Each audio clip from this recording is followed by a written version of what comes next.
কারো সাথে দেখা হলে কিছু কথা বলা একদমই উচিত না, কারণ আপনি বুঝতে না পারলেও এতে তার মনটা ভেঙে যেতে পারে। পয়েন্ট 1, চেহারা নিয়ে মন্তব্য। তোমার চেহারা তো আগের মতো নেই। এই এক লাইনেই আপনি একজনকে অস্বস্তিতে ফেলতে পারেন। চেহারা বদলায়, এটা খুবই স্বাভাবিক।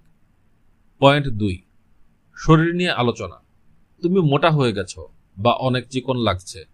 শরীর নিয়ে এ ধরনের মন্তব্য অনেকেই খুবই অপছন্দ করে। এটি খুবই ব্যক্তিগত একটা বিষয়। পয়েন্ট 3, বিয়ে বা ক্যারিয়ার নিয়ে প্রশ্ন। বিয়ে করনি এখনো? চাকরি এখনো হয়নি? এসব প্রশ্ন অনেককেই মানসিক চাপের মধ্যে ফেলে দেয়। পয়েন্ট 4, অপ্রাসঙ্গিক বা হাস্যকর অভিযোগ। তুমি আমার ফেসবুক পোস্টে লাইক করনি কেন? অনেকেই এসব ছোটখাটো বিষয় নিয়ে মানুষকে প্রশ্ন করে বিরক্ত করে, যা অত্যন্ত অপ্রয়োজনীয় এবং হাস্যকরও হতে পারে। প্রথম দেখায় মানুষকে সুন্দর কিছু বলুন। বলুন, ভালো লাগলো তোমাকে দেখে, সব ঠিকঠাক তো? এতেই সম্পর্ক অটুট থাকবে।